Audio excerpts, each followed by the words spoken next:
semoga kita semua diberikan kemudahan untuk bisa sampai menyelesaikan studi kita. Amin ya rabbal alamin. Kami di sini adalah eh, saya dan Ustadz Lutfi dan Ustadz Farhan akan membawakan materi tentang metodologi atau desain penelitian tafsir. Kita mulai. Silakan Ustadz di selanjutnya, slide selanjutnya. Baik, teman-teman sekalian, eh, kalau kami melihat eh, perkembangan tafsir Al-Quran ini, sebenarnya sudah sejak zaman dahulu ya, zaman awal Islam sampai dengan sekarang, kajiannya itu terus berkembang.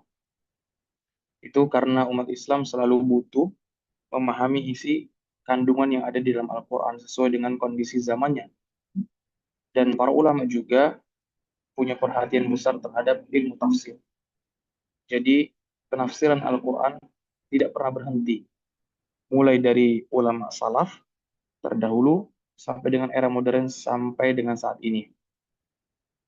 Contohnya, misalnya dulu pembahasan ayat tentang perdagangan, misalkan, hanya difahami sebatas jual beli biasa. Tapi sekarang, para ulama juga membahas bagaimana hukum transaksi online.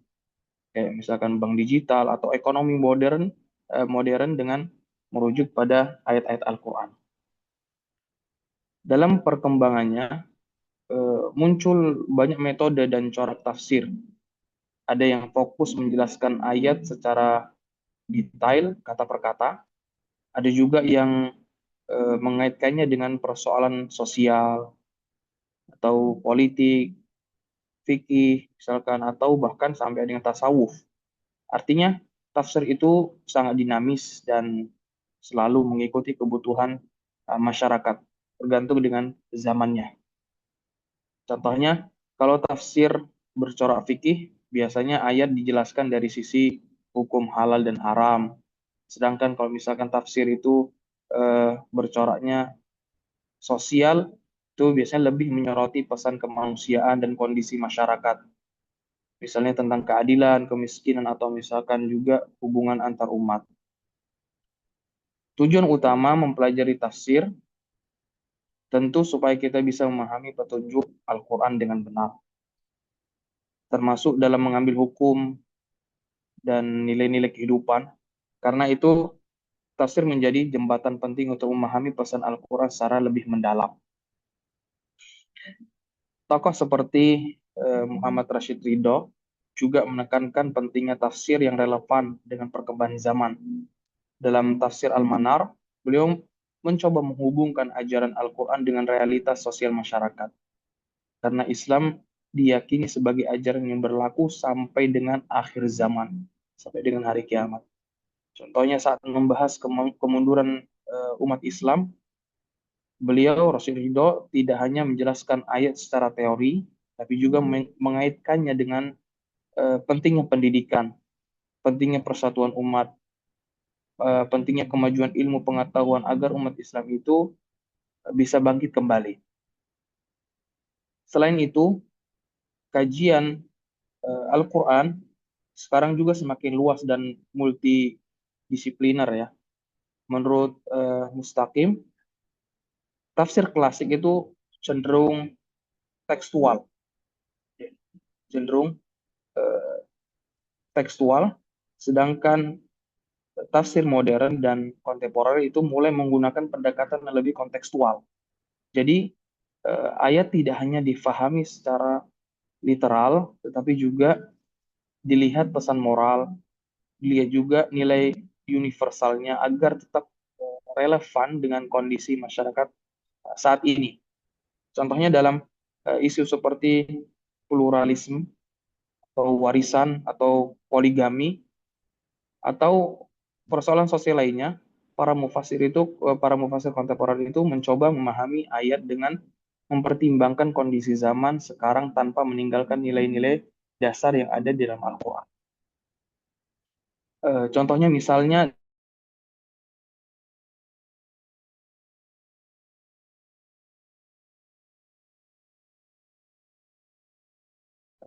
menekankan syarat keadilan, menekankan juga syarat tanggung jawab dan perlindungan terhadap hak wanita sesuai kondisi sosial masyarakat modern.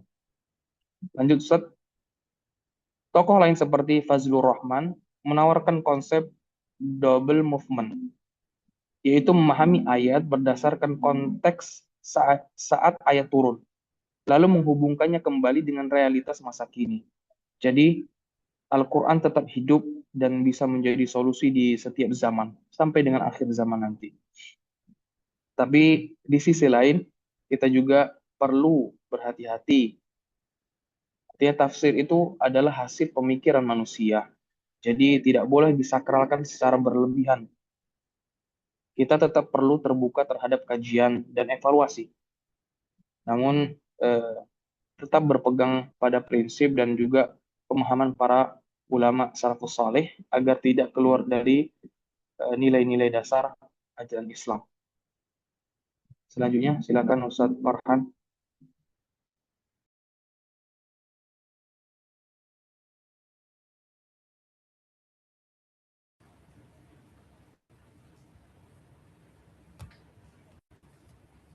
Bismillah. Apa yang saya akan bahas adalah yang pertama tentang metodologi penelitian yang sudah kami susun, dan yang selanjutnya adalah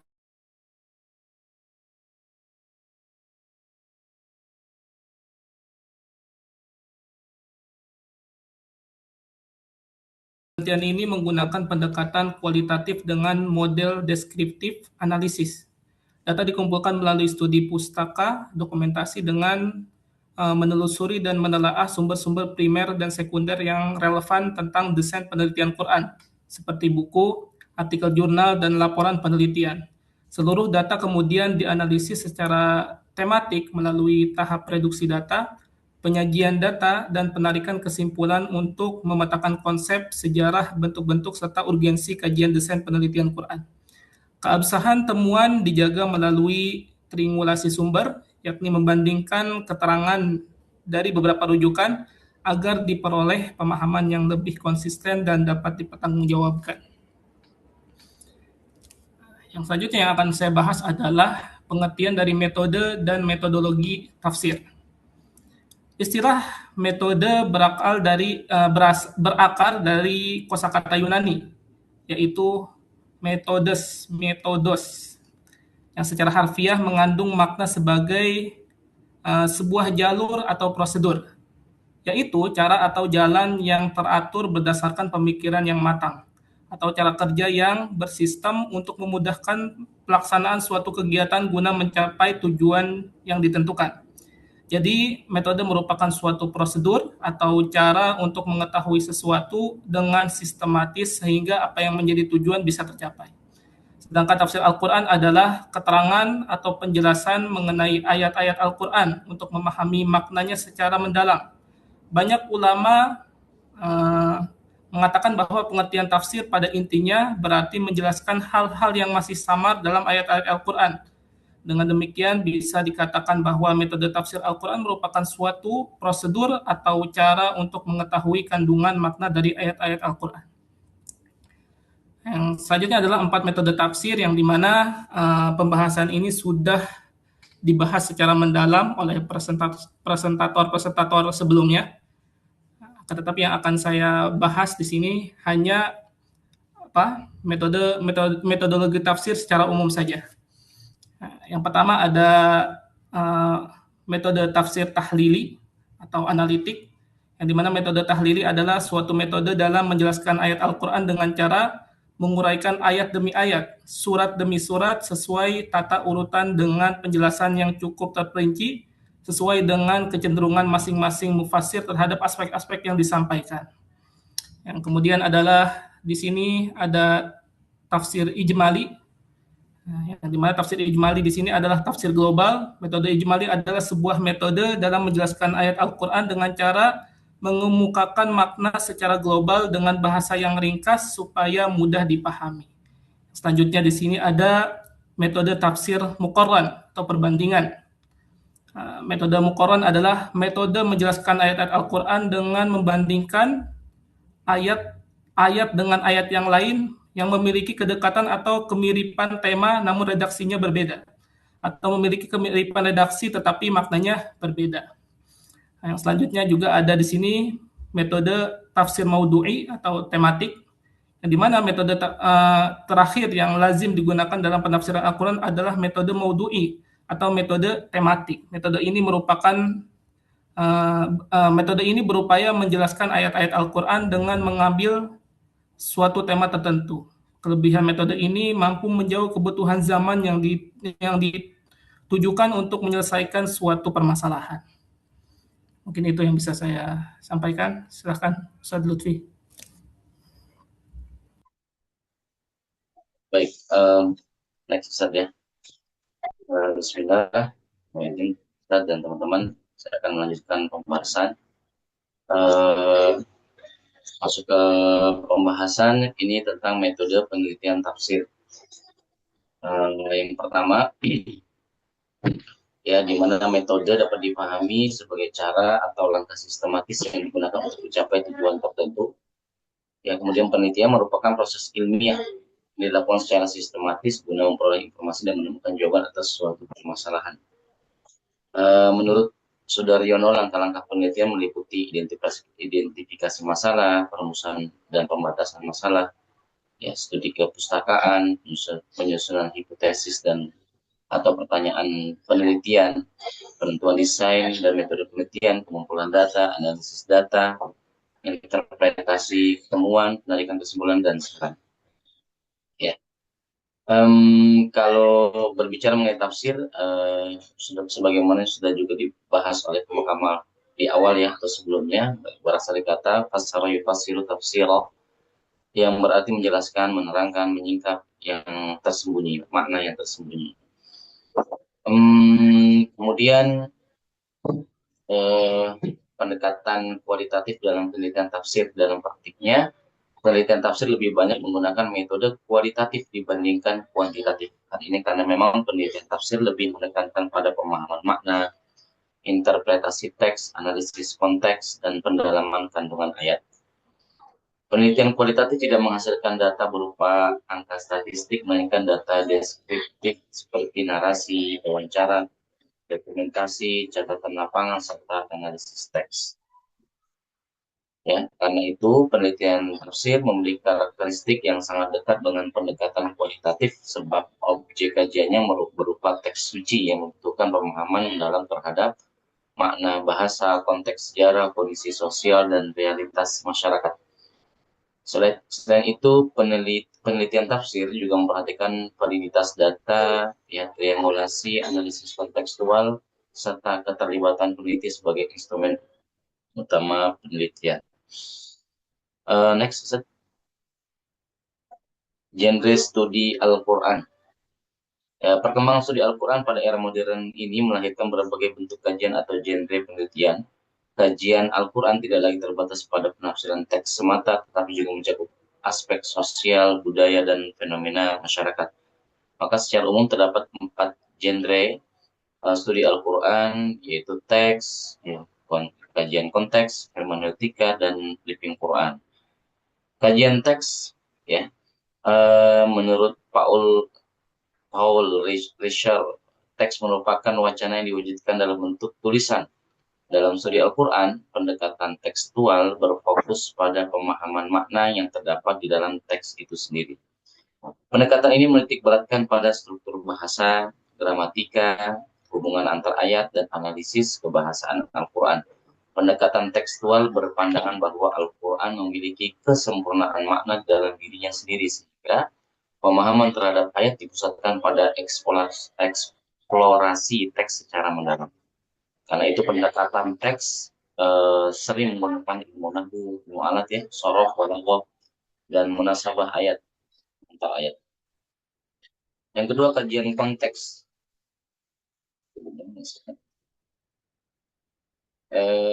Kajian konteks ini berbeda dengan pendekatan tekstual. Pendekatan kontekstual lebih memperhatikan situasi dan kondisi yang melatar belakangi munculnya suatu teks. Ya, menurut Nung Muhajir, pendekatan kontekstual memiliki tiga makna utama, yaitu yang pertama memahami persoalan masa kini, yang kedua menghubungkan masa lalu, masa kini, dan masa depan. Yang ketiga, memahami hubungan antara unsur utama dan unsur pendukung dalam suatu fenomena. Dalam studi tafsir, pendekatan kontekstual digunakan agar kandungan Al-Quran tetap relevan dengan perkembangan zaman dan kebutuhan masyarakat modern.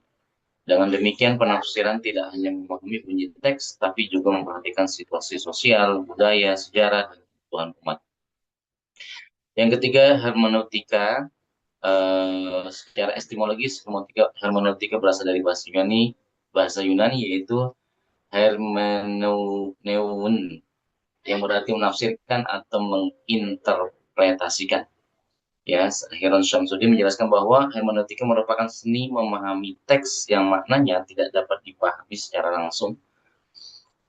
Dan dalam hermeneutika terdapat dua kecenderungan utama, yaitu objektivis yang berusaha menemukan makna asli teks, dan subjektivis yang menekankan peran penafsir dalam memahami teks.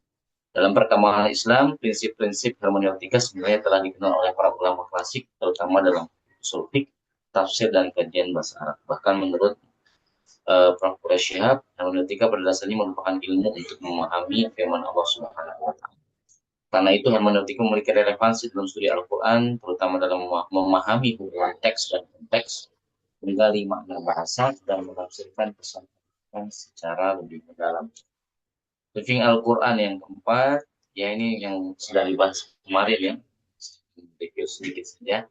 Ya, di mana Living Al-Quran kajian yang melihat Al-Quran sebagai fenomena yang hidup di tengah masyarakat. Fokus kajian ini bukan hanya pada maknanya, tapi juga bagaimana masyarakat menerima, memahami, mengamalkan, dan mempraktikkan Al-Quran dalam kehidupan sehari-hari. Pendekatan Living Al-Quran menggunakan metode fenomenologi dan penelitian sosial untuk memahami relasi masyarakat dengan Al-Quran. Next, Ustaz Farhan.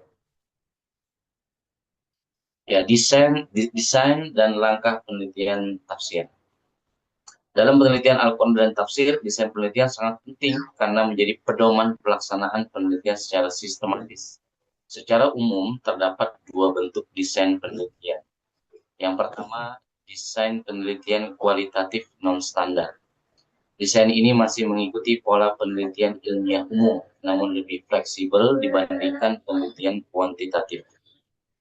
Sistematika penelitian biasanya meliputi pendahuluan, kajian teori, metode penelitian, hasil penelitian, dan kesimpulan. Namun dalam desain non-standar, beberapa bagian dapat digabungkan agar lebih sesuai dengan kebutuhan penelitian tafsir. Desain penelitian tentatif. Desain tentatif bersifat lebih fleksibel lagi. Rancangan penelitian memang dibuat sebelum penelitian dilakukan, tetapi dapat berubah sesuai kondisi lapangan dan perkembangan data. Model ini banyak digunakan dalam penelitian naturalistik dan lingkungan karena objek penelitian sering berkembang secara dinamis. Maka langkah-langkahnya, ya, yang pertama adalah merumuskan masalah. Ya, masalah harus jelas, spesifik, dan terarah. Yang kedua, hipotesis, ya, dasarnya teori, konsep, dan penelitian terlebih dahulu. Dalam penelitian tafsir, hipotesis membantu peneliti menentukan arah analisis terhadap ayat atau fenomena yang dikaji. Langkah yang ketiga, verifikasi dan analisis data. Tahap ini meliputi pengumpulan data, pengolahan data, dan analisis data. Dalam penelitian tafsir, data dapat berupa ayat Al-Quran, kitab tafsir, hadis, literatur keislaman, maupun fenomena sosial. Analisis dilakukan secara mendalam agar diperoleh pemahaman yang komprehensif. Yang keempat, menarik kesimpulan. Tahap terakhir adalah menyusun kesimpulan berdasarkan hasil analisis data. Kesimpulan merupakan jawaban akhir dari atas rumusan masalah yang telah diteliti secara ilmiah. Next, Ustaz. Selesai ya? Oke. Oh iya, itu yang tadi terakhir. Kesimpulan, Ustaz. Ya, sebagai penutup, ya dapat disimpulkan bahwa penelitian atau tafsir Al-Quran merupakan bidang kajian yang terus berkembang, gitu ya, dinamika zaman dan kebutuhan umat Islam.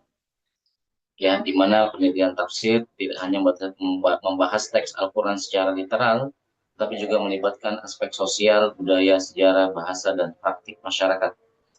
Pendekatan kualitatif menjadi metode yang paling relevan karena mampu menggali makna Al-Quran secara mendalam dan kontekstual.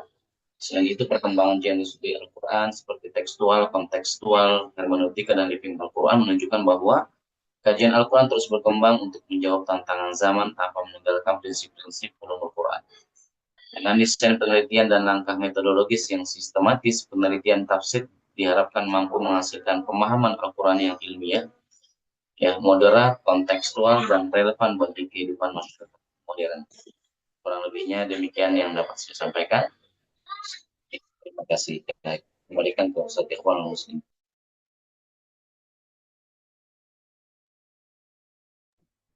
Ya, syukron Ustaz Farhan dan Ustaz Lutfi. Silakan kepada Satida jika ada pertanyaan, tambahan, sanggahan atau apapun. Silahkan.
Ayo Ustadz, Ustadz Imam, Ustadz Febri.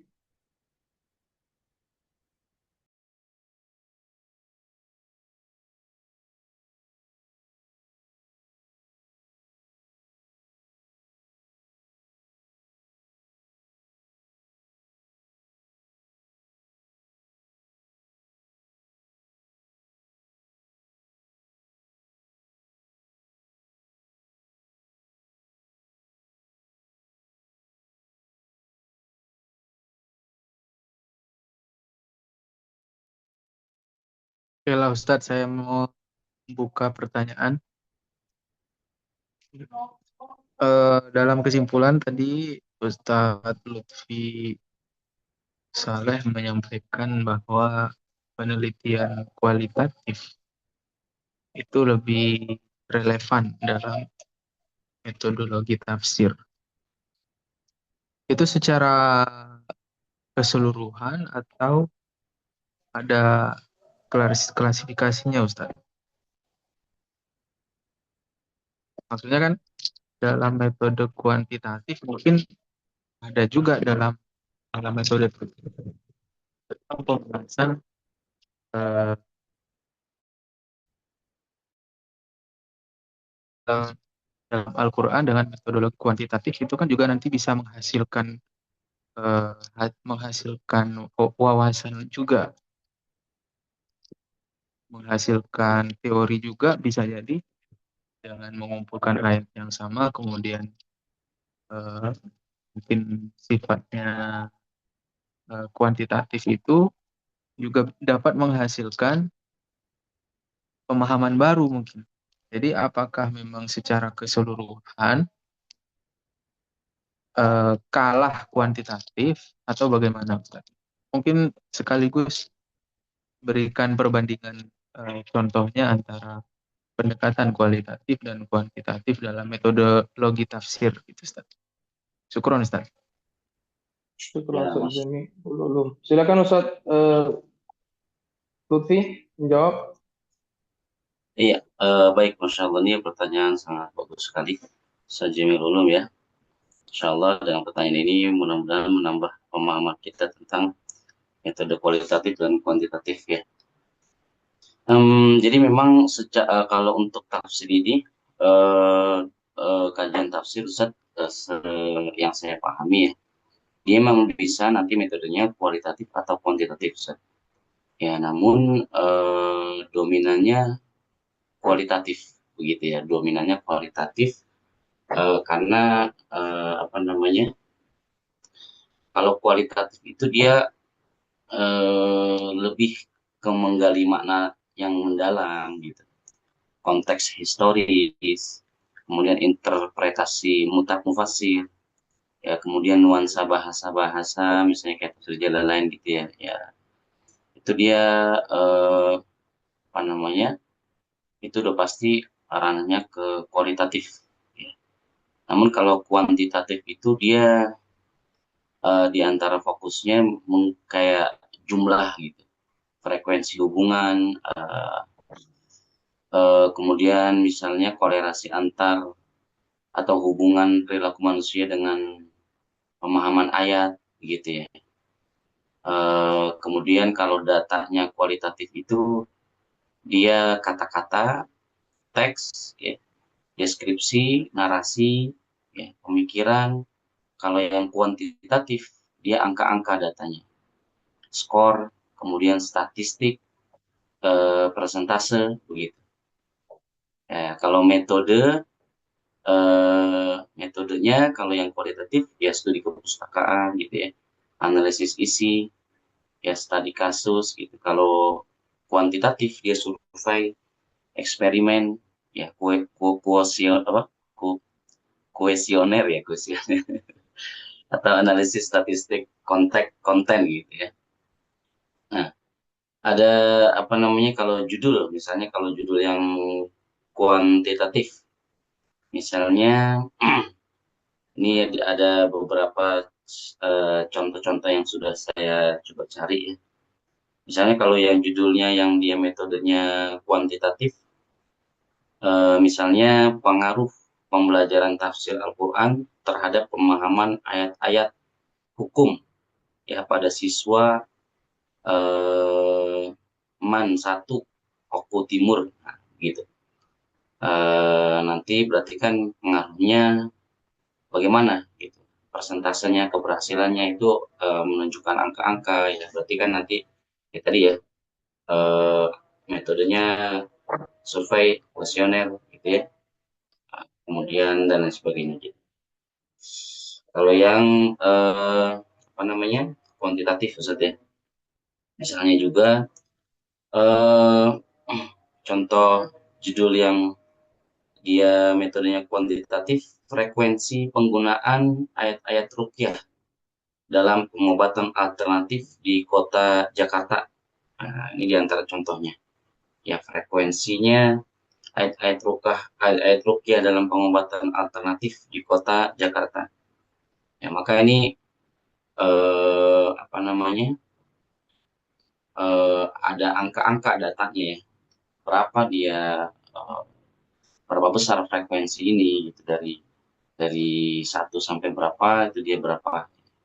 Kalau yang kualitatif ya misalnya seperti pemikiran Buya Hamka tentang riba dalam tafsir Al-Azhar misalnya.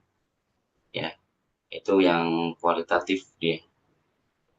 Kemudian analisis tafsir tematik tentang konsep Ghodul Basar ya, dalam tafsir Al-Misbah misalnya, itu judul-judul tentang kualitatif. Mudah-mudahan ada gambaran Ustaz ya. Kurang lebih begitu Ustaz. Yang lain boleh monggo, silakan jika ada tambahan. Ya, Ustaz. Boleh menanggapi yang tentang Ya, angka-angka tadi itu, Ustaz, tentang ya, statistik itu.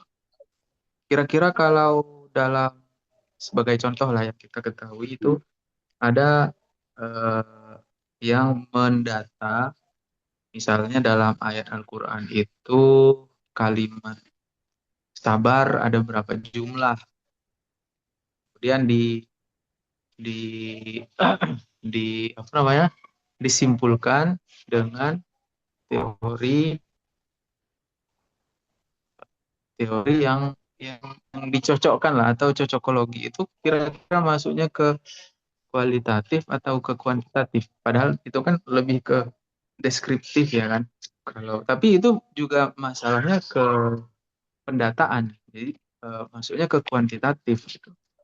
Sama misalnya kayaknya contoh yang cocologi yang sering kita dengar itu kan lafadz yaum dalam Al-Quran itu kurang lebih 300 disebutkan, di dalam Al-Quran itu 360-an, dan dicocokkan dengan hari dalam satu tahun itu ya sekitar 360-an. Itu kan menghitung data juga, Ustaz. Apakah itu masuk ke kuantitatif atau di kualitatif gitu. Padahal dalam kualitatif kan kita lebih ke deskripsi ayat dan semacamnya. Itu juga masuk gitu. Itu maksud saya, Ustaz. ya. Kalau itu lebih ke ini ya, yang lagi viral itu tentang Al-Yaum itu ya. Kalau eh, kalau yang saya pahami mengenai apa ya, mengenai kuantitatif di sini adalah angka-angka di mana seperti tadi ya, kalau saya lihat dari teman saya mengenai judul ya, itu misalnya seberapa banyak angka apa namanya persentase ya. Kalau memang datanya kuantitatif kuantitatif ini kan diantaranya angka-angka ya.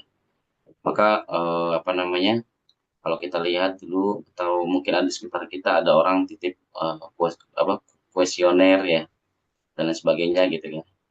Nah kemudian apa namanya, mengenai angka-angka di sini yang saya pahami itu adalah apa ya, persentase ya, persentase misalnya seberapa besar pengaruh daripada rukyah itu yang dipraktekkan di sebagai pengobatan di masyarakat begitu. Kalau memang angka-angka tadi cara apa misalnya sabar atau al-yaum hari dalam Quran yaitu ada berapa dan sebagainya, saya kurang paham ya, mungkin itu sebenarnya lagi membahas tematik ya, maudhui tertentu, kemudian apa namanya, kalau yang al-yaum sendiri itu sih saya sudah sudah ada yang membahas ya, itu kan sempat viral, kemudian ada yang membahas dari sekolah tafsir ya di Instagram tuh saya lihat ya, bahwa jawaban dari yang sempat viral tentang al-yaum itu cocok logi aja dia, nggak apa namanya, nggak sesuai gitu, karena dibantah sama yang sekolah tafsir itu, ada Ustadz siapa namanya ya, dia tidak menghitung yauma ibin, itu tidak dihitung ya, yaumi ibin, kemudian itu termasuk hari juga, tapi kata-kata yaum juga, tapi itu tidak dihitung. Yang dihitung hanya eh, apa namanya, tidak tidak utuh dan tidak lengkap gitu loh. Cuman pertanyaan yang antum tanyakan menurut saya tidak apa ya, mungkin itu metode aja ya, orang dalam tafsiran sih kurang paham juga, silakan teman-teman boleh bisa menanggapi, tapi yang saya pahami kuantitatif dan kualitatif di sini kan metode ya, metode untuk apa namanya, studi studi Al-Quran dan tafsir itu sendiri ya, eh, di mana nanti ada perbedaan dalam pengambilan datanya, kemudian fokusnya, kemudian metode-metode nya pun nanti akan berbeda begitu antara kualitatif dan kuantitatif ini. kurang lebih sih begitu, tapi kalau yang saya ulun tanggapi barusan saya kurang gitu paham. Silakan teman-teman boleh berikan sharing.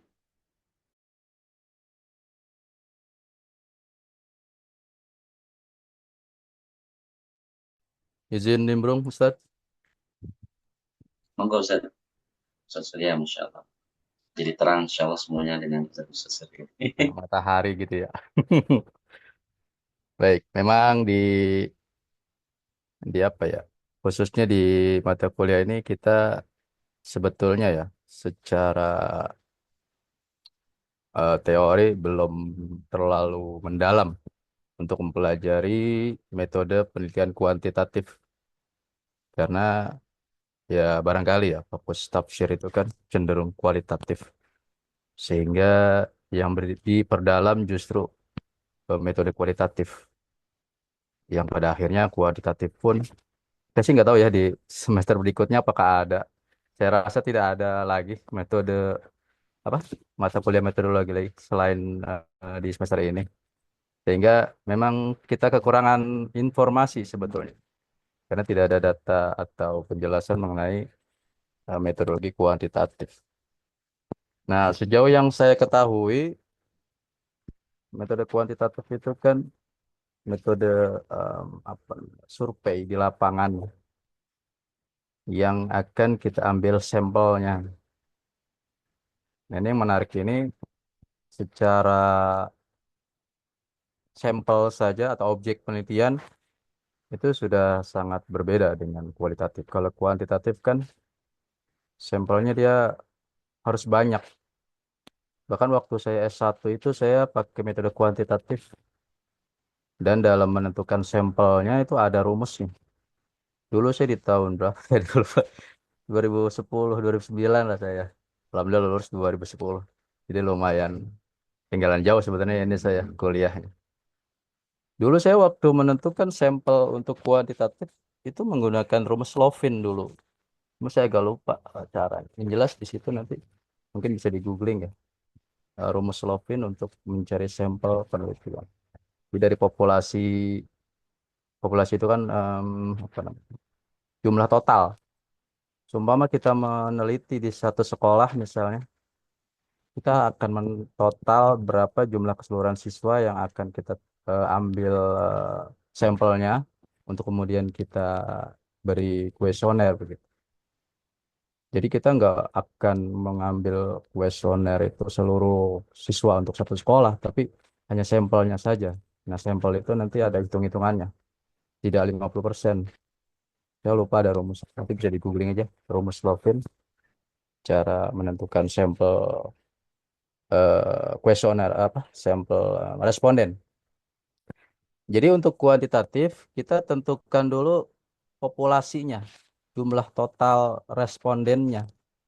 Sehingga untuk yang tadi kasus Yaum tadi, saya rasa tidak tidak ada hubungannya dengan kuantitatif karena kuantitatif berhubungan dengan sampel, populasi dan sampel. Jadi nggak nyambung sebetulnya kalau tadi apa Yaum kemudian cocok logi untuk kita tentukan bisa nggak sih kuantitatif? Saya katakan tidak. Karena kuantitatif membutuhkan populasi, artinya jumlah total responden. Dari populasi itu kita ambil sampelnya. Sampel itu saya lupa mungkin sekitar 15%-an atau 20%. Saya udah lama banget nggak buka-buka buku penelitian karena saking lama.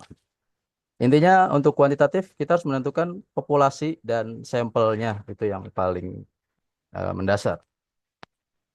Dari situ nanti kita akan membuat satu kuesioner ya untuk kita bagikan ke responden sampelnya tadi ada berapa orang yang akan kita berikan kuesioner yang kemudian diisi dan kita analisis berapa persenkah hasil dari data penelitian yang akan kita raih nantinya. Begitu ya. Jadi kalau contohnya tadi Yaum ada berapa kemudian kita hubungkan dengan hari dalam setahun itu tidak bisa dimasukkan dengan metode kuantitatif. Itu komentar saya. Terima kasih. Insya Allah terima kasih banyak Ustaz Surya. Insya Allah mudah-mudahan menjawab ya. Ustaz Tidak boleh Jamil. dijelaskan saya. Iya, Ustadz. Boleh menanggapi ya? Eh, Tadi kan kita dengar dari penjelasan Pak Surya itu, kita harus menentukan populasi dan sampel gitu ya. Eh, Sebenarnya kan berangkat dari kesimpulannya Ustadz Lutfi Saleh tadi, yang mengatakan bahwa metodologi dalam tafsir itu lebih relevan dalam metodologi kualitatif.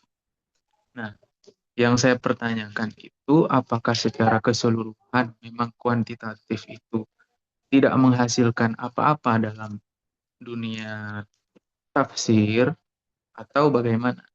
Dan sebenarnya kan kalau kita lihat kasus yang atau contoh yang disampaikan Ustadz Surya itu sebenarnya antara kualitatif dan kuantitatif itu bisa saja bersatu dalam satu metode atau dalam satu langkah itu bisa saja dua-duanya dipakai. Nah, kalau dua-duanya dipakai itu ada metodologi sebutan istilah metodologinya atau tidak. Misalkan contoh seperti ini, Ustaz. Kalau dari pemaparan Ustadz Surya, kita harus butuh sampel. Misalkan kita mau meneliti tafsir di Indonesia.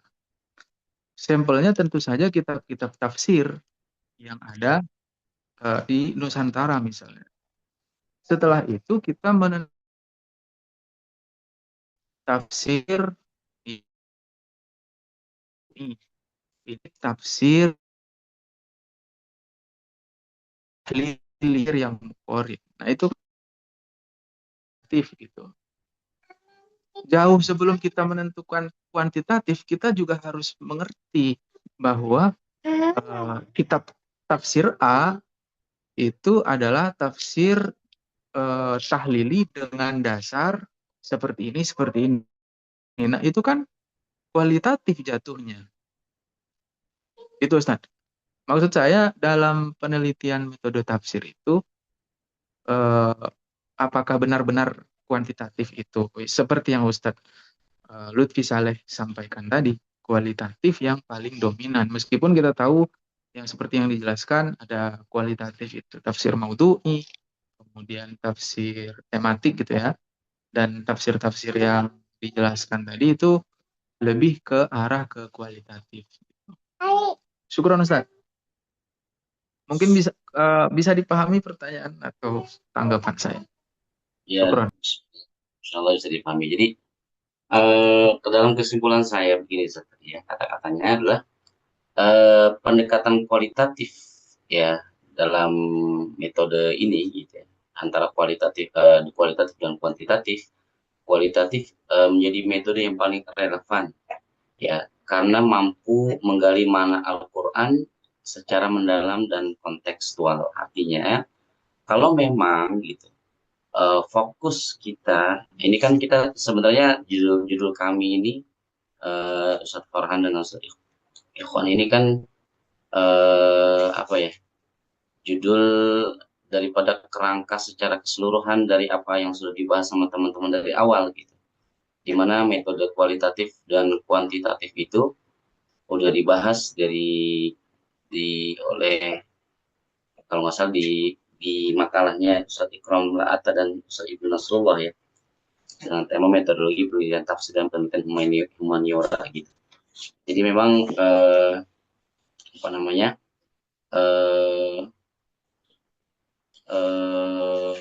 judul kita ini sudah menjadi kerangka utuh dari awal sampai akhir begitu ya, dari awal sampai akhir. Nah seperti itu ya, nanti silakan itu bisa di share ulang oleh pemakalah yang pertama. Tapi intinya apa namanya menghasilkan nggak menghasilkan ya. Kemudian kenapa kualitatif menjadi metode yang paling relevan? Karena memang di situ ada kata-kata saya karena fokus.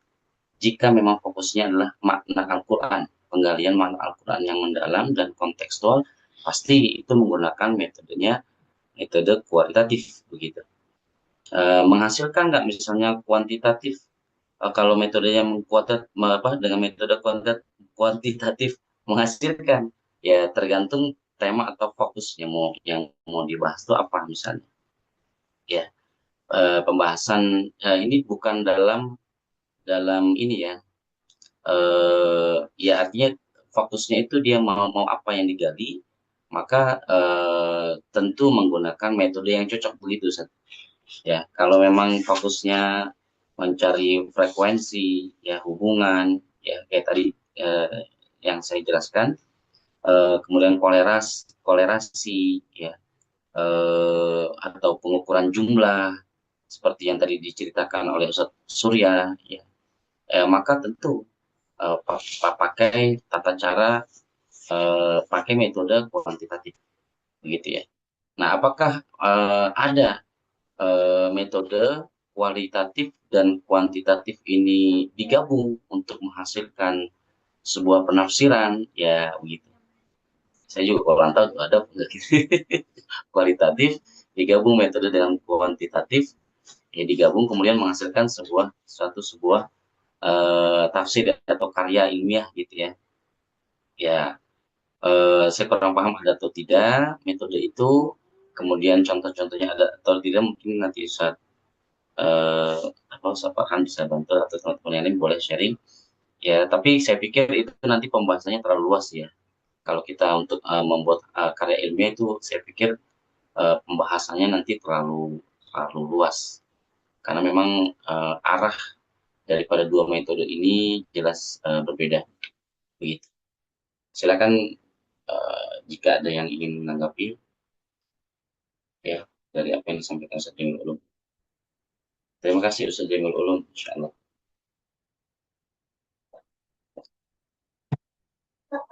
Izin menanggapi Ustaz. Silakan Ustaz Surya. Silakan. Ya, dari pembicaraan kita tadi mengenai persoalan apa namanya yang mendasar ya. Apakah metode kuantitatif bisa disatukan dengan metode kualitatif? Jawabannya sangat-sangat bisa ya. Jadi sekali lagi kita boleh menyatukan dua metode ini, metode kualitatif dengan metode kuantitatif. Namanya mix method, metode campuran di antara kualitatif dengan kuantitatif kita gabung. Namun yang perlu kita pahami bersama, sebetulnya mau kita campur dua metode ini atau salah satu saja, sebetulnya itu berangkat dari objek mana yang mau kita teliti atau judulnya apa begitu. Kalau memang dimungkinkan ada apa namanya? Ada hal-hal yang akan kita ambil dari responden dari sampel mengenai persennya berapa. Nah, itu bisa kita gunakan kuantitatif juga dalam penelitian. Karenanya kita tentukan dulu nih, kan kalau dasarnya itu kan kualitatif, isinya nanti narasi semua, penjelasan, normatif, ya, termasuk saran, harus begini begitu, kalau yang tadi pustaka. Nah, sedangkan kuantitatif kan hasilnya nanti presentasi, yang apa, yang mengukur dari banyak orang yang akan kita survei terhadap masalah yang akan kita angkat, yang akan kita teliti gitu. Dan bahkan jika peneliti menggunakan dua metode ini, kuantitatif dan kualitatif digabung, yang disebut mix metode atau metode campuran, itu sangat-sangat luar biasa hasilnya. Sangat-sangat akurat, bahkan bisa dibilang nyaris sempurna. Karena kalau metode kualitatif saja pasti ada kelemahannya, menggunakan kuantitatif saja juga ada kelemahannya. Sedangkan jika peneliti menggunakan dua metode ini sekaligus, maka segala kekurangan itu dapat dijawab ya. Mau narasi, ini ada kesimpulan narasi. Mau survei berapa persen? Ini ada data kuantitatif. Karenanya bagi yang mau melakukan dua metode ini sekaligus itu sangat-sangat sempurna hasilnya. Ya, jadi sangat-sangat sempurna. Karena tidak ada celah lagi. Kan dari segi angka sudah ada. Jadi tergantung nanti kita mau mau meneliti apa. Apakah bisa pakai kuantitatif? Kita juga nanti akan menilai atau bisa juga nanti kita yang ngobrol-ngobrol lah sama dosen kita nih, Ustaz Zakaria. Kira-kira ini bisa dua enggak nih, kualitatif dengan kuantitatif berdasarkan judul yang sudah kita ajukan. Kalau memang bisa ya itu sangat-sangat bagus ya. Dan saya rasa masih jarang karena umumnya cuma salah satu aja. Tapi ada yang di jurnal juga saya temukan ada, walaupun saya juga eh, apa ya, belum belum melihat secara jelas tentang tafsir yang seperti apanya. Cuma secara umum saya hanya baca aja hasil penelitian yang bukan bukan yang tafsir ya, tapi yang penelitian umum seperti pendidikan itu bisa di mix begitu, dicampur. Jadi selain apa ya, menghasilkan narasi kesimpulan, juga akan menghasilkan itu presentasi-presentasi itu. Karena kuantitatif ini apa ya, sangat sebetulnya sih untuk orang-orang yang nggak suka angka sangat rumit karena ada uji regresi, ada saya udah lupa malah tuh. Jadi tentang statistika. Jadi silakan saja bagi yang mau menggunakan dua metode ini ya, selain meneliti secara teks tafsirnya gitu, juga meneliti eh, orang-orang siapa saja yang akan kita ambil sampelnya. Tapi tetap ya tidak tidak boleh menghilangkan sampel karena biar bagaimanapun kuantitatif itu harus ada sampelnya, harus ada populasinya dan populasinya juga seingat saya itu ada ada jumlah minimal juga. Sehingga nggak bisa misalnya sampelnya cuma 10 orang untuk kuantitatif itu nggak bisa.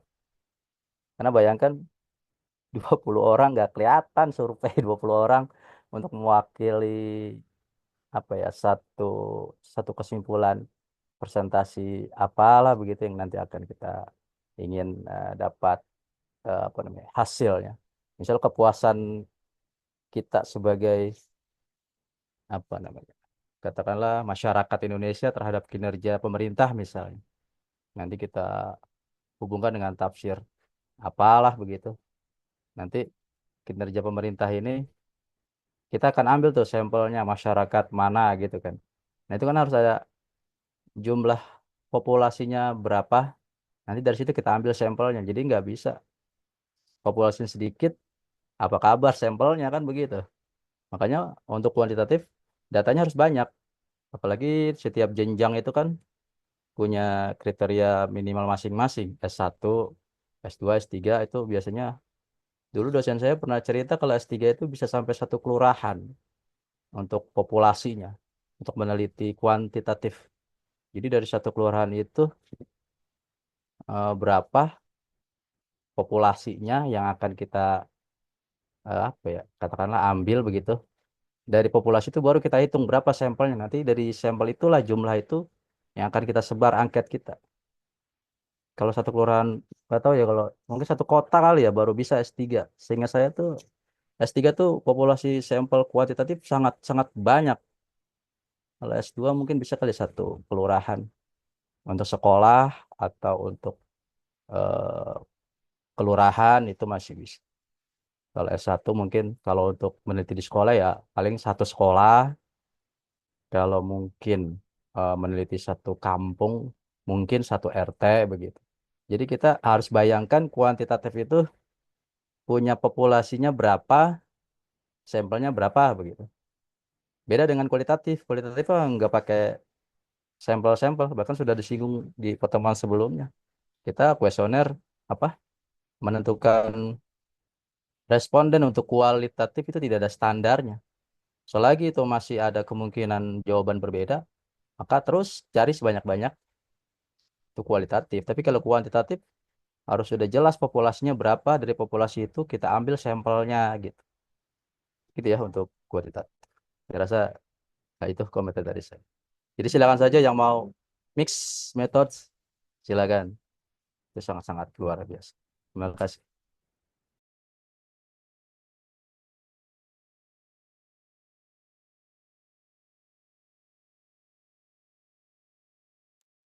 Terima kasih banyak Ustaz Surya atas sharingnya.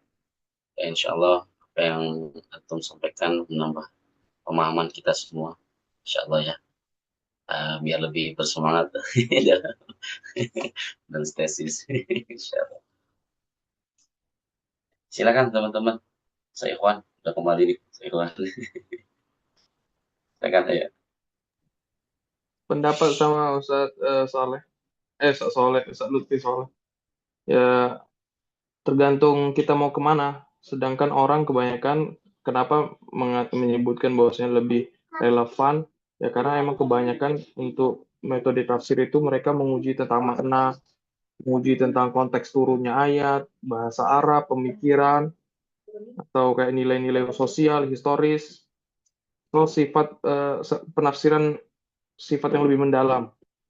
Nah, hal yang seperti itu lebih cocok dianalisis secara deskriptif dan interpretatif ya. Itu ciri utama dari penelitian kualitatif. Tapi di sisi lain bukan berarti kuantitatif itu sama sekali haram atau tidak boleh dalam tafsir. Jadi tetap kembali tergantung kita mau menelitinya apa. Cuman tadi kan konteksnya disebutkan lebih relevan karena emang kebanyakan mayoritas milihnya kualitatif karena alasan-alasan tadi untuk pembahasan tafsir. Adapun kalau membahas kuantitatif juga nggak ada masalah karena kalau misalkan yang mau dibahas tentang statistika, tentang frekuensi kah, atau misalkan kayak ngitung jumlah ayat bertema tertentu, atau memetakan frekuensi penggunaan kata dalam Al-Quran, atau analisis digital yang berkaitan dengan Al-Quran, atau penelitian eh, bibliometrik, karya tafsir, dan seterusnya. Nah, itu pakai kuantitatif boleh. Gitu. Jadi tadi disebutkan lebih relevan, ya karena emang kebanyakan mayoritasnya pakai kualitatif. Gitu. Kurang lebih sependapat sama Ustaz Lutfi.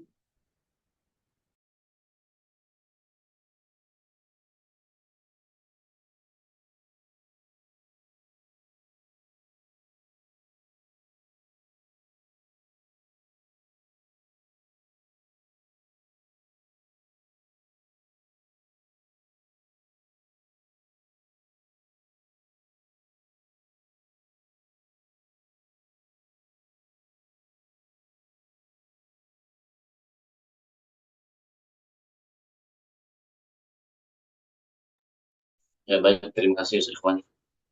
Alhamdulillah. Soal Farhan, ada tambahan? Ya mungkin izin mengomentari tadi apa yang dikatakan oleh Ustadz Surya ya terkait populasi penelitian kuantitatif. Kemarin saya dengar curhatan tesis dari Abang Ipar ya, karena emang lagi sama-sama berjuang tesis nih. Kebetulan karena beliau mengambil jurusan pendidikan, manajemen pendidikan di Universitas Pamulang. Itu ternyata ketentuan dari dosennya, kebetulan dan juga penelitiannya kuantitatif. Ternyata ketentuan dari dosennya yang itu menyebabkan tesisnya tertunda hingga saat ini.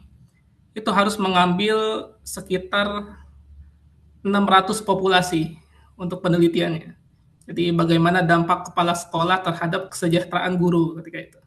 Jadi harus mengambil sampel, harus mewawancarai atau sebar kuesioner itu sebanyak 600. Jadi sampai sekarang nggak selesai-selesai.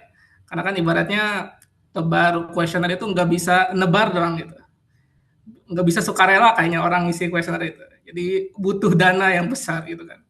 Tapi pada akhirnya nego-nego hanya diizinkan oleh dosen pembimbing ketika itu hanya mengambil 100 sampel, dan itu pun masih banyak, 100 itu. Butuh dana yang banyak juga. Dan cakupannya juga waktu itu katanya satu kecamatan ya. Itu S2, satu kecamatan. Mungkin benar tadi kata Ustaz Surya, kalau S3 cakupannya bisa lebih dari itu mungkin ya. Seperti itu. Dan begitu juga ini, saya juga lagi megang, nggak kelihatan ya.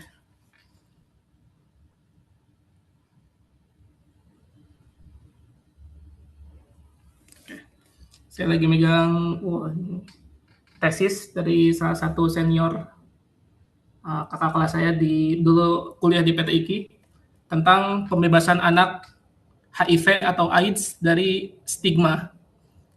Ini kan penelitiannya lebih ke kualitatif yang saya lihat. Ya memang disebutkan juga di sini penelitiannya kualitatif. Yang dimana data HIV atau AIDS ini diambil dari penelitian yang lain. Jadi benar, mungkin kata Ustadz Surya, kalau misalkan dipakai mixed method, di mana peneliti mengambil sampel atau data jumlah persentase orang-orang yang terkena HIV atau AIDS, mungkin bisa lebih kuat ini penelitiannya. Karena data yang diambil sendiri gitu, dengan penelitian sendiri. Mungkin itu saja, Ustaz. Masya Allah. Berarti maksudnya yang buku antum tadi share tadi itu mix method itu ya? Dua metode itu ya? Ini kualitatif, Ustaz. Lebih kualitatif. Mencantumkan angka kuantitas dari metode yang lain. Dari mungkin kalau misalkan menggunakan mix method, misalkan ini data HIV atau AIDS-nya dicari sendiri, misalkan. Satu Indonesia didata sendiri gitu kan, itu mungkin lebih kuat penelitiannya. Masya Allah. Masya Allah. Syukran Ustaz Farhan atas penjabaran dan sharingnya, menambah wawasan khazanah ilmu kita dalam dirinya. Alhamdulillah. Baik, silakan teman-teman.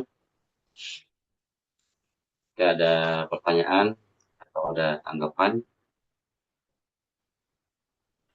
dipersilakan.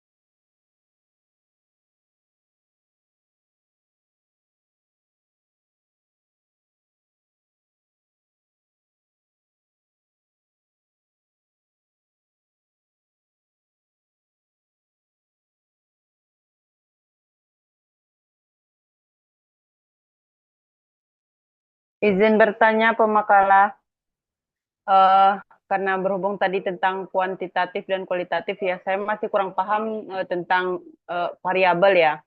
Kan kalau kuantitatif itu identik ada variabel-variabel gitu kan ya.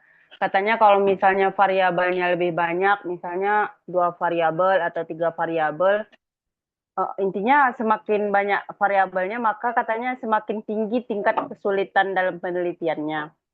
Kalau misalnya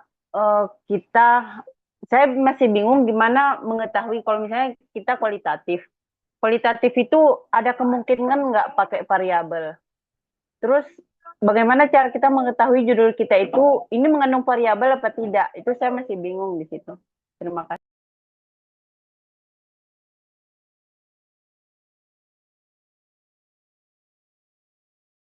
Silakan Ustaz Farhan. Silakan Lutfi. Terima kasih Ustaz Rahmani atas pertanyaannya. Oke, Masya Allah. Pertanyaannya ini kita tampung dulu kalau ini. Mohon izin kita tampung dulu teman-teman ya. Coba kita cari-cari jawabannya. Jadi tadi pertanyaan dari Ustaz Rahmani, variabel ya di dalam kualitatif dan kuantitatif apa aja, dan agar hasil yang lebih kuat ya, apakah memang harus menggunakan banyak variabel atau seperti apa gitu ya. Ya baik, nanti kita cari tahu dulu sekarang. Oke, atau mungkin teman-teman boleh, saat Surya tadi soalnya sudah menyinggung tentang variabel. Beliau ada pengalaman dari kuantitatif gitu ya. Dulu di S1-nya ya metodenya kuantitatif. Kalau teman-teman yang lain boleh silakan.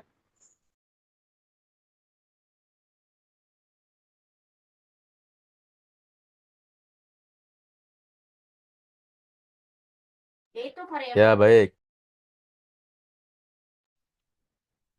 Saya mencoba untuk apa namanya? Dibilang menjawab sih kayaknya terlalu tinggi ya. Mungkin sedikit dah.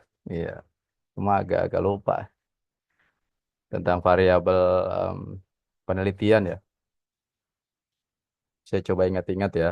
Di waktu dulu memang saya S1 itu penelitiannya kuantitatif. Jadi saya ingat saya variabel penelitian itu hanya ada di kuantitatif, ya, tidak ada di kualitatif. Mengapa demikian? Karena namanya variabel itu nanti yang akan kita uji secara statistik. Jadi kalau kita tidak ada apa namanya variabel yang bisa diuji secara statistik ya bukan variabel. Nanti mungkin Pak dosen bisa mengoreksi kalau saya ada kesalahan. Jadi di apa namanya penelitian kuantitatif nanti kita akan mengenal variabel X, variabel Y. Jadi variabel X itu saya lupa nih, yang di depan apa yang belakang ya? Yang Ya di jadi depan. yang depan ya, saya lupa. Ya jadi ada yang depan ada yang belakang. Dulu saya itu judul skripsinya hubungan kecerdasan interpersonal dengan hasil belajar siswa.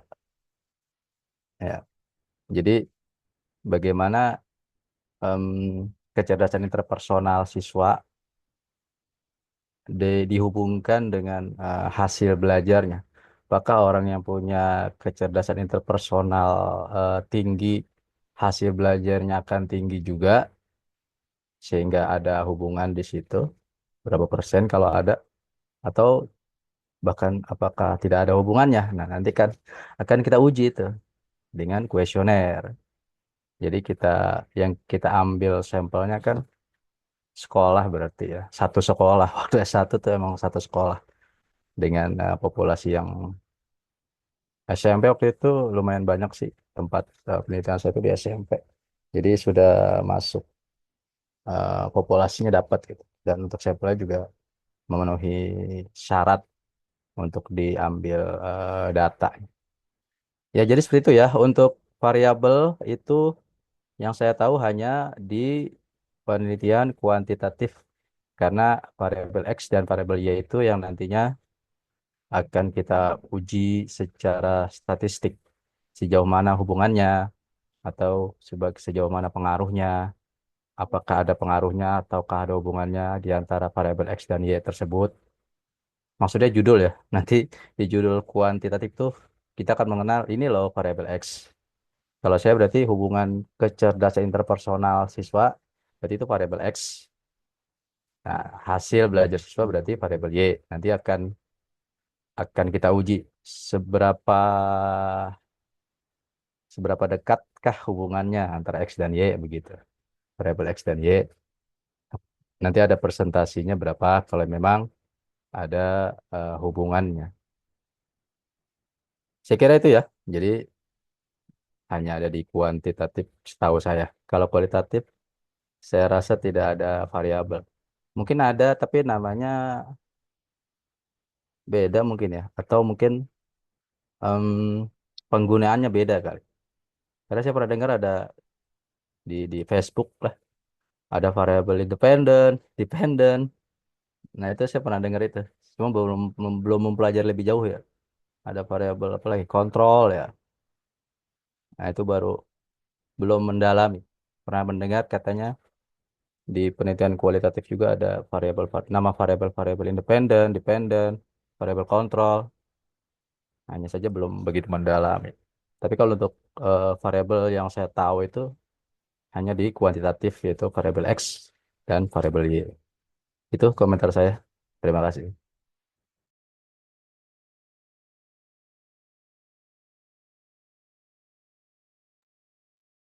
Baik, terima kasih komentarnya, Ustaz Surya.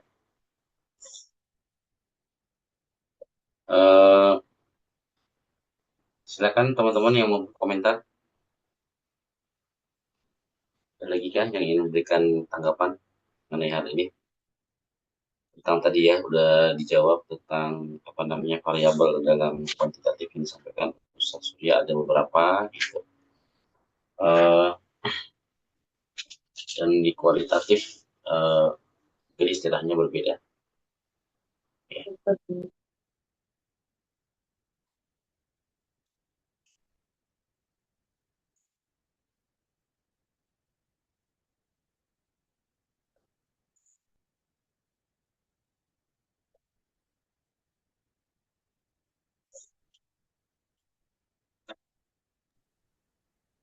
Sudah cukup ya? Sudah jam 20.00 kan? Ada lagi yang Ya, ingin bertanya? Ya, ada lagi yang belum selesai pertanyaannya atau sudah semuanya? Sudah, Ustaz. Sudah ya. Oke, saya simpulkan ini adalah materi terakhir desain penelitian tafsir proposal yang akan diajukan nanti bentuknya seperti inilah ya, dari latar belakang masalah sampai sistematika penulisan. UTS kemarin kan hampir seperti inilah ya, desain penelitian tafsir. Jadi itulah yang nanti dipresentasikan untuk pengajuan proposal. Ya. Minggu depan, kalau di RPS minggu depan tuh pembahasan buku pedoman. Nanti tinggal dirembuk ulang saja sama ketua kelas ya, teman-teman di kelas ini apakah perlu dibahas lagi tentang buku pedoman apa penulisan disertasi atau tesis. Karena itu kan 2017, belum ada upgrade terbaru ya, yang 2026. Kalau saran saya nggak usah lagi dibahas kan, karena sampai 2 pertemuan itu kan. Rabu depan, kemudian Rabu depannya sekali lagi. Kalau saya rasa langsung aja presentasi proposal supaya semuanya kebagian. Karena jumlah kelas ini kan ada berapa nih? 20. Pokoknya kalau dipotong 2 kali pertemuan lagi hanya membahas buku pedoman, nggak semuanya nanti bisa presentasi proposal. Tapi lagi-lagi nanti dibalikkan ke forum saja ya, ke kelas, apakah perlu dibahas buku pedoman itu apa tidak. Jadi latar belakang masalah yang pertama, polanya harus satu saja. Tidak bisa ada 2 pola atau penalarannya cuma satu. Mesti ditemukan juga ya. Paling banyak memang ditemukan di skripsi. Ya, anak S1. Kalau anak S1 saya temukan pola misalnya banyak. Ya kan ada deduktif sama induktif ya. Ingat di latar belakang masalah itu deduktif sama induktif itu. Pilih satu saja. Yang umum ke khusus, piramida terbalik atau piramida yang sebagaimana mestinya. Induktif ya, dari khusus ke umum. Tidak bisa ada dua penalaran di situ, deduktif sama induktif. Itu yang pertama. Kalau ditemukan juga sekelas tesis, alangkah sangat terlalu sekali ya. Artinya bagaimana lu skripsinya gitu kan. Makanya akan sampai lagi ditemukan 2 penalaran sekaligus dalam latar belakang masalah. Jadi ditentukan.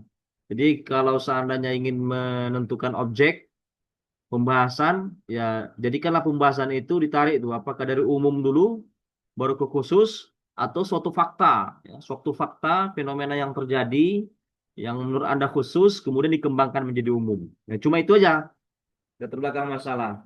Kemudian kalau di buku panduan, abstrak itu biasa dilakukan setelah habis tuh. Sering bertanya gitu kan. Kalau yang bimbingan sama saya, Pak, itu di buku panduan abstrak itu setelah meneliti Pak baru dibuat itu. Artinya setelah bab 5 tuh. Itu nggak ada lagi ya. Itu udah bukan belum up to date ya, 2017 ya. Jadi abstrak itu dimunculkan di awal. Abstrak itu dimunculkan di awal.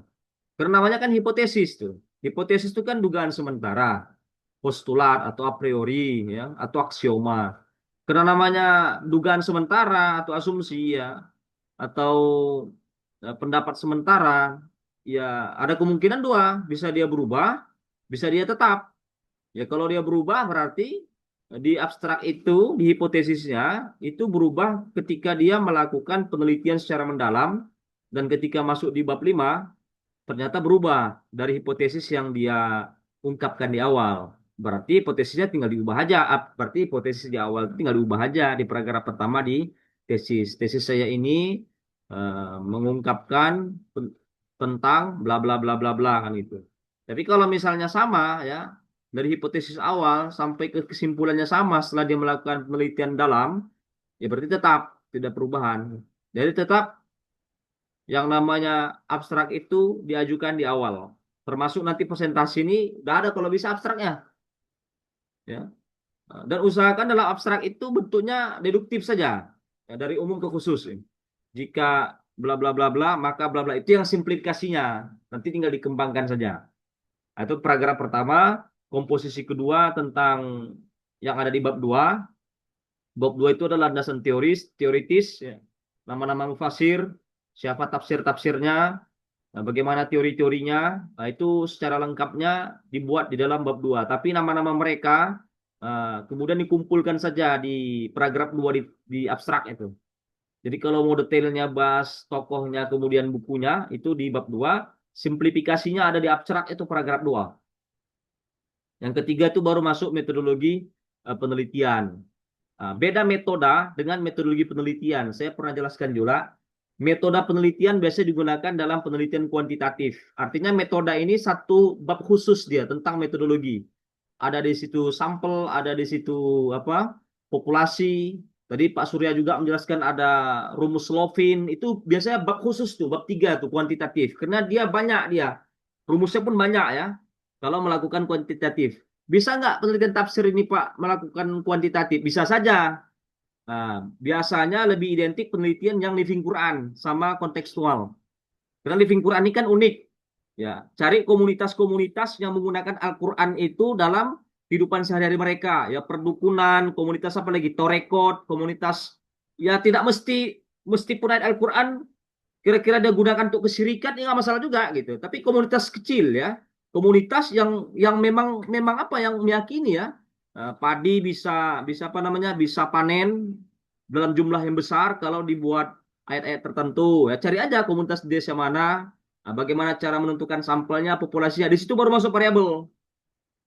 Nah, jadi variabel itu baru masuk di sini kalau kuantitatif. Dia ada variabel tadi apa terikat dan bebas. Tinggal Anda manipulasi saja. Istilahnya manipulasi. Jadi Anda buat aja apakah benar memang ayat tersebut itu sangat berpengaruh dengan apa misalnya tingkat panen padi dikarenakan ada ayat-ayat tersebut. Tinggal Anda buat saja bagaimana ininya angketnya nanti kan. Ini kelihayan seorang peneliti nih karena Anda apa namanya sebagai kunci ya. Kunci instrumen penelitiannya sebagai kunci. Ini agak sulit ini membuat itu tadi rumusan pernyataan-pernyataan turunan-turunan dari variabel-variabel itu.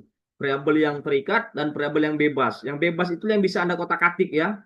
Apakah benar? Ya sama kayak misalnya mengukur durasi tingkat belajar siswa yang penghafal Quran misalnya.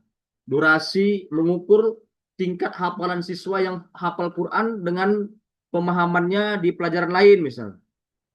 Apakah benar dengan orang hafal Quran bisa lebih paham dalam memahami rumus matematika? Itu bisa tinggal Anda ukur aja bagaimana turunkan. Makanya rumitnya di situ. Makanya metode itu khusus subtema khusus untuk metode penelitian di bab 3. Tapi kalau kualitatif biasanya itu digabungkan ke bab 1. Karena dia tidak sedetail yang ada metode ketika kuantitatif. Jadi digabungkan metodologi penelitian itu di bab 1. Latar belakang masalah, kemudian identifikasi masalah, menemukan masalah-masalah, ya karena nggak semuanya dibahas masalah itu berkenaan dengan waktu juga ya kan. Kita kan waktu cuma 2 tahun. Dan saya yakin kalau misalnya minggu depan disuruh tamat pun semua yakin semua pingin tamat minggu depan kan. Makanya harus dibatasi ya. Penelitian ini dibatasi. Ya paling 1-2 objek masalah saja yang ditemukan dalam latar belakang masalah itu. Kemudian dirumuskan. Lagi-lagi rumusan ini cukup 2 saja, yang usah banyak-banyak. 1 dan 2. Pertanyaan nomor 1 untuk bab 3, pertanyaan nomor 2 untuk bab 4. Udah selesai. Atau jadikan satu pertanyaan saja dan gunakan epistemologi dan ontologi. Sudah belajar ya epistemologi dan ontologi dalam penelitian. Epistemologi menggunakan penelitian bagaimana, ontologi apakah. Adapun aksiologi atau output dari penelitian itu kan setelah selesai. Apakah penelitian kalian ini secara moralnya itu berguna bagi masyarakat atau tidak, itu outputnya, itu aksiologi dari penelitian. Makanya gunakan rumusan masalah itu epistemologi dan ontologi. Bagaimana atau apakah. Setelah dirumuskan, maka carilah penelitian-penelitian yang relevan dengan objek penelitian. Karena ini adalah rumpun ilmu sosial, ya, ilmu sastra, kita kan sebut ini juga ilmu sastra ya, tafsir ini, ilmu linguistik. Ya. Nah, jadi carilah yang relevan, ya, karena ini bukan sains, ya, bukan sains. Ya, sains itu kan butuh upgrade. Upgrade itu menemukan suatu hal yang baru itu lama. Tapi kalau yang nama sosial sudah banyak neliti. Jadi kalau seandainya Pak Ibnu Nasrullah ingin neliti durian, orang sudah ada neliti. Mungkin sebelumnya neliti tentang rasanya, sebelumnya neliti tentang apa namanya kulitnya, warnanya, itu jadikan relevansi penelitian dan usahakan 5 tahun yang belakangan. Kalau sains kan kadang lama dia, karena ada yang baru, alat yang baru. Tapi kalau yang namanya ilmu humaniora, linguistik ini, setiap tahun ada yang terbit dalam jurnal-jurnal itu. Setiap tahun tuh bisa 2 kali terbit itu dalam jurnal Sinta itu. Maka gunakanlah 5 tahun belakangan. Boleh nggak Pak yang 10 tahun belakangan? Ya boleh saja, memang tidak ada keharusan. Tapi yang lebih up to date lah kan. Lebih up to date, gunakan penelitian-penelitian yang paling tidak 5 tahun belakangan. Itu yang relevansi penelitian. Ya, kemudian metodologi penelitian masuklah di bab pertama itu. Yang terakhir tinggal ya sistematika penulisan sama kayak outline. Dan tujuan penelitian disamakan dengan pertanyaan atau rumusan masalah. 2 rumusan masalah berarti 2 tujuan penelitiannya. Udah selesai. Begitulah desain penelitian tafsir yang kalian tulis juga ya di UTS kan, dan itulah yang dipresentasikan. Pak, boleh nggak Pak? UTS kemarin saya iseng-iseng saja Pak, yang penting selesai. Padahal bukan itu proposal saya. Itu saya udah angkat tangan itu. Di awal pertemuan saya bilang tulis proposal yang benar-benar ya, bukan lagi main-main. Karena itu yang di ACC, itulah judulnya. Ketika itu di ACC judulnya itu, baru dia bisa menjadikan dasar itu untuk ujian ke komprehensif. Nah, saya di awal pertemuan sudah saya bilang. Berarti maksudnya yang di UTS kemarin itulah judul yang Iya. akan kita pakai di tesis nanti? Iya, kan saya di TM1 saya bilang kan, proposal itu ditulis. Dipotong lagi kita Ramadan kan. Karena dasarnya nanti itu untuk ujian komprehensif. Jadi ya terserah itu, saya udah pokoknya semester ini 1 bab selesai. Adapun yang permasalahan yang lain-lain tuh ya internal itu terserah kalian kan. Pentingnya ini 1 bab selesai di semester ini. Oke, saya rasa itu saja kesimpulan dari saya. Silakan di closing statement. Silakan Mas Irfan. Oke. Jazakumullah khairan pada Ustaz Zakaria dan teman-teman semua atas perhatiannya. Semoga bisa dipahami semua ya. Semoga kita cepat lulus dengan terbaik lah, tanpa ada halangan apapun. Amin ya rabbal alamin. Kita tutup dengan doa kafaratul majlis. Subhanakallahumma bihamdika asyhadu an la ilaha illa anta astaghfiruka wa atubu ilaik. Assalamualaikum warahmatullahi wabarakatuh. Waalaikumsalam warahmatullahi wabarakatuh. Oke, silakan dipoto, langsung di-share ya. Yang dari kalian.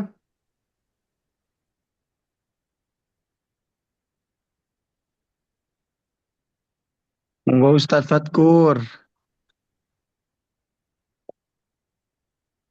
Ayo, Sudah silakan. saya foto. Saya kirim langsung Ustaz ya.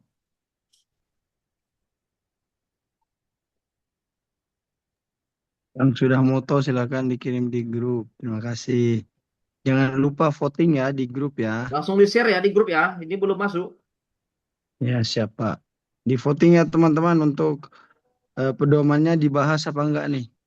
Di Oke, grup. sudah masuk. Terima kasih. Assalamualaikum warahmatullahi wabarakatuh. Waalaikumsalam warahmatullahi Waalaikumsalam. wabarakatuh.